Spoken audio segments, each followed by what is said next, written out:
Chapter 11. Come, friend. The strange whisper dragged Sophie back to consciousness, and she was grateful for it. Brant's scarred, twisted face had joined her nightmares, and she could practically feel him pinning her against the chair. But instead of taking her pin, he took her hand, as he laughed and screamed, "Mine!" At least she'd figured out why. He said he'd seen her before. She must have reminded him of Jolie, which felt strange. "Come, friend." Sophie shook her head, realizing where the whispers were coming from. "Sylvanie?" "Friend!" the alicorn replied, louder this time and mixed with a rush of excitement. Sophie stumbled to her feet, knocking Iggy to the floor with a startled squeak. "Sorry," she whispered, as he shook his paws at her, making his pink curls bounce. Sophie grabbed the first pants and tunic she found and threw them on, but couldn't tie the shirt's sash. Her hands were shaking too hard. How could she hear Sylvanie if she wasn't listening for her? The day before, she'd assumed Sylvanie's emotions had been so intense that it had made her subconsciously open up her mind. But now each repetition pounded into her brain like a stone, and when she tried to shield it, all it did was muffle the noise. "Come, friend! Come, friend! Come, friend! Come, friend! Come, friend!" "What's wrong, Miss Foster?" Sandor asked as she hopped out of her bedroom door, still putting on her other boot. "I don't know," she admitted, beelining for the stairs. Adeline sat at the table in the dimly lit kitchen, her shadowed eyes looking like she hadn't slept at all. She jumped when Sophie rushed toward the door, nearly spilling her tea. "Are you okay?" "I think so." Sophie slipped outside, racing toward Sylvanie's pasture. Sandor caught up with her, grabbing her arm to stop her. "You really love to make my job difficult, don't you?" he asked as he scanned the scenery. "Sorry, I'm just trying to check on Sylvanie." Sandor sighed and drew his weapon. "Stay behind me." He moved slow and soldier-like as he led her forward, trying to keep his eyes on everything at once.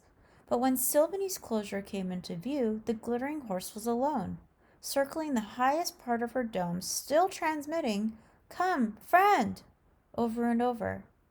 As soon as she spotted Sophie, she swooped down and trotted to the bar, shoving her nose through and snuffling. Sophie gagged. Alicorn morning breath almost rivaled Iggy breath. "What's wrong, girl?" Sophie asked, as Sandor put his weapon away. Cold emptiness rushed through her mind, sinking into her heart. "You're lonely?" she asked. "Lonely," Sylvanie repeated. "Friend." "Everything okay?" Grady called, jogging up behind them. His hair was tousled, and he was wearing something that looked part bathrobe, part trench coat, which made Sophie realize how early it was. The sun was just beginning to streak the purple sky with hints of orange and pink. "Did something happen?" he asked. "No, everything's fine. Sylvanie was just calling me. She can transmit straight into my brain somehow, and I can't block her. How's that possible?" "I have no idea." He yawned, rubbing the sleep out of his eyes. "I guess you'll have to ask Sir Tiergan about it when Foxfire starts." Sophie nodded, trying to stay as calm as Grady, but she didn't like feeling other voices in her head. It was worrying enough that Fitz could do it. Now Sylvanie could too? Wasn't her mind designed to be impenetrable? "How are you doing this?" she transmitted, stroking Sylvanie's velvety nose. "Friend! Lonely!" was the only reply. Sophie sighed. "Do you think we should move her to the sanctuary so she can be with the other alicorn? She's already on a vegetarian diet." Readying a creature for relocation takes much more than changing what they eat. They need to be so well adjusted to captivity that they no longer have any desire to leave. Plus, the sanctuary is a very delicate ecosystem. Introducing an animal too early could destroy the careful balance we work so hard to maintain. We need to test her to make sure she's not carrying any diseases, and we need to make sure she isn't aggressive with other animals. And, most important, she needs to be willing to trust people other than you. Grady stepped closer, and Sylvanie reared back. Sophie frowned. Sylvanie had let the hexes get close to her, though that had probably made it worse, since they'd restrained her in that terrible harness. Sorry, girl, Sophie said, rubbing Sylvanie's cheek. You'll have to stay with me for a little while longer. A new feeling poured through Sophie's mind, one that made her feet itch to run. I think she's restless. Maybe we need to let her out over the enclosure. Sylvanie whinnied like she agreed. Grady shook his head. We can't risk that she'll fly away. I don't think she will. We still can't chance it. The council has trusted you, trusted us with a tremendous responsibility by leaving Sylvanie in our care. She's incredibly important to our world. Sophie stroked Sylvanie's chin. I just hate seeing her locked up. Almost as much as she hated Sylvanie's incessant transmissions. Sylvanie, please, quiet. She tried to think of an image to explain silence, but how did a picture convey the absence of sound?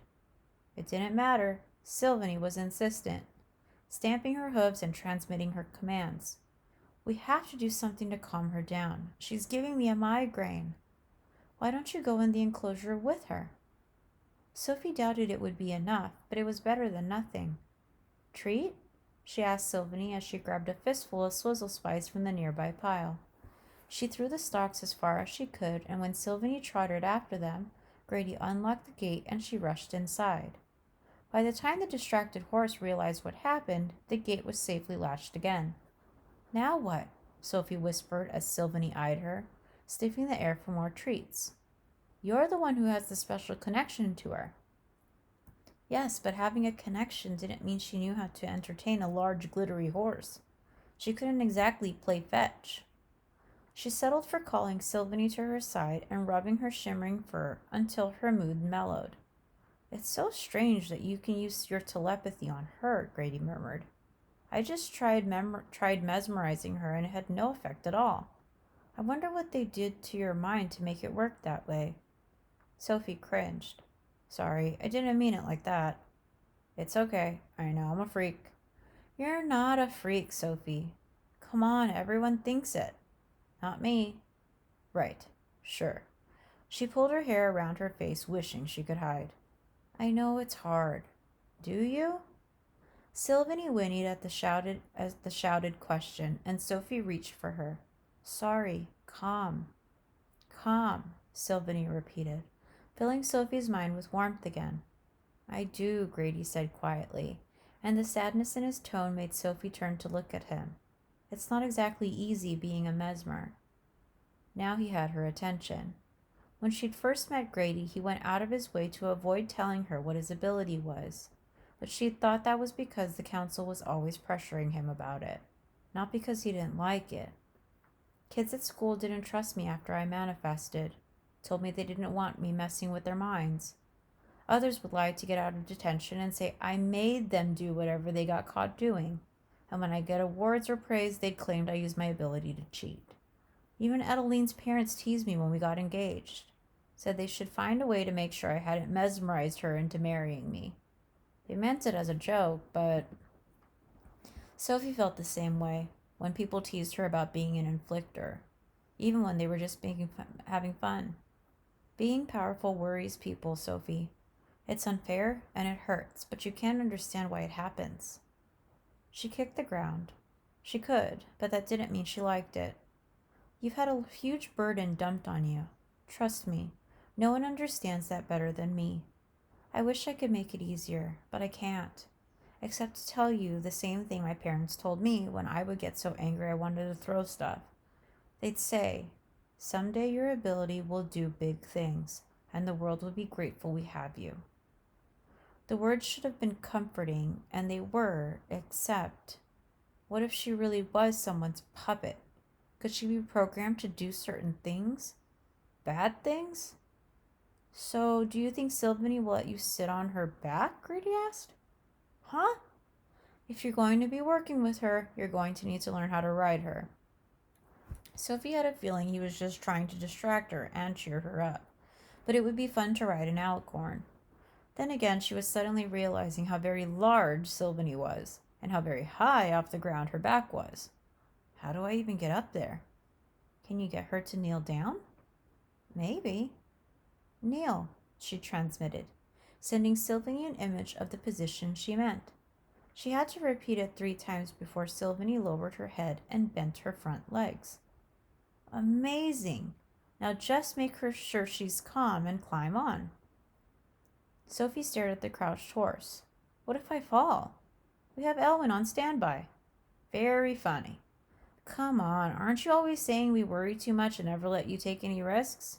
Well, here's your risk. It was strange to have Grady so relaxed about her safety, though he did regularly ride around to mammoths and dinosaurs, so this wasn't exactly out of the ordinary. But never had her do those things. Of course, Sylvanie was a glittering winged horse, not a Tyrannosaurus Rex. So she sucked in a breath for extra courage, sent Sylvanie images of what she was about to do, and slowly stretched out one leg over the horse's neck. Sylvanie raised her head as she straightened, sliding Sophie down to the dip in her back just behind her wings. Fly? Sylvanie asked, and before Sophie could respond, the excited horse flapped her enormous wings and launched into the sky. Sophie screamed as the whipping wind made her eyes water. Grady shouted things like, "Squeeze your legs!" and "Wrap your arms around Sylvanie's neck!" But those required moving. Moving was not going to be possible. After what felt like an hour, but was probably only a few seconds, Sophie managed to get a white-knuckled grip on Sylvanie's mane, coiling the ends around her wrist for extra support. With her panic at a slightly more manageable level, she realized they were circling the top of the domed enclosure. Sylvanie was flying low enough to avoid the thick purple bars, but Sophie ducked anyway. "Here, Sylvanie!" Grady called, running into the enclosure and holding out a handful of Swizzle Spice. "Come down for a treat!" Sylvanie ignored him. Apparently, terrifying her only friend was better than snacks. "Order her to land!" Sandor called. "Working on it!" Sophie shouted back. She took a deep breath, forcing her mind to relax as she transmitted images of them standing on the ground. Down. Sylvanie nickered. "Fly!" Down. "Fly!" Down. "Fly!" Down. "Fly!" Sylvanie's mood turned giddy over this new game, and Sophie wondered just how much trouble she'd be in if by some miracle she'd managed to land on her feet. But her legs were shaking and her head was spinning so fast she stumbled and collapsed right into a pile of alicorn manure.